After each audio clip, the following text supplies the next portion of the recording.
So, I saw Coco the other day, and it was really great. Great animation, great characters, great songs, nothing really to complain about.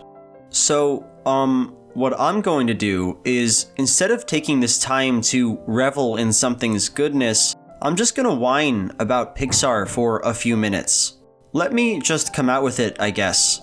I don't like it when Pixar makes sequels, and they just keep making them, and it upsets me. When I was in the theater watching Coco, this ad came on for The Incredibles 2, and everyone in the theater, the children in the theater, they were so excited and happy. Meanwhile, I was just sitting there, stewing about how much I didn't want them to make this movie. That's how intensely I don't like it when Pixar makes sequels. Even when the first movie was great, even when I was surrounded by young, joyful children, I was still bummed that they were making Incredibles 2. And you know what? I think I was right to be bummed. I think those children were wrong to be happy, and, I'm gonna prove it. But I don't want to make the obvious points about Pixar sequels, that they're shameless cash grabs or whatever. I mean, they are, but everybody already knows that, I think. So, I want to make a case here for the idea that Pixar is just not built to give us sequels on par with their original works. There's two reasons why I think Pixar should stop making sequels.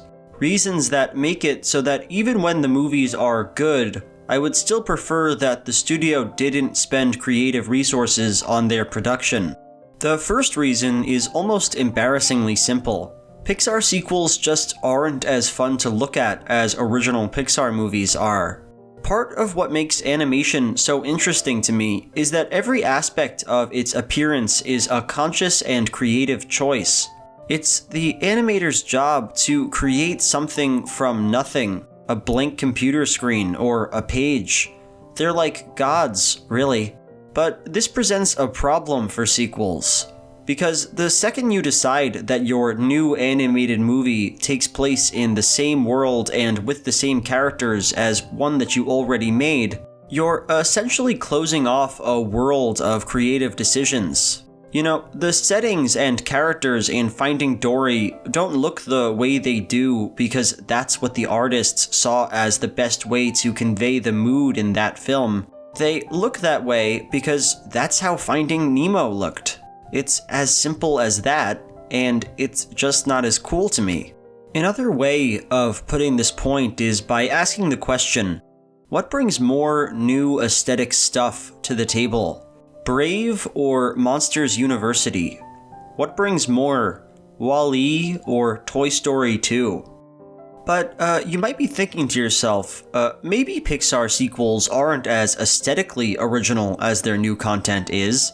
I mean, that's by design. But these sequels still earn their keep because there's a lot of cool things to say with the narratives and characters of Pixar films. Stuff that makes them good for further exploration. And that leads me to my second point. I don't really agree with that. This is one of the most subjective statements I've ever made on this channel, but I just don't think there's a lot in these movies that calls for sequels. Pixar has ridiculously tight writing. Almost everything that happens in one of these movies, almost every line that's said, exists in order to further the plot in some way. This emphasis on efficiency is clear from their rules of storytelling, where they have 3 separate rules dedicated to advising writers to make their work as concise and coherent as possible. The desire to make tight stories is a good thing, it's Pixar's calling card and they do it really well. But it just doesn't ask for sequels, doesn't want them. Because Pixar makes such streamlined narratives, their characters aren't very ripe for further exploration. Dory doesn't have a lot of depth that goes unused in Finding Nemo. Sully isn't really more than his part in Monsters, Inc. Mater, is Mater bigger than the first Cars movie?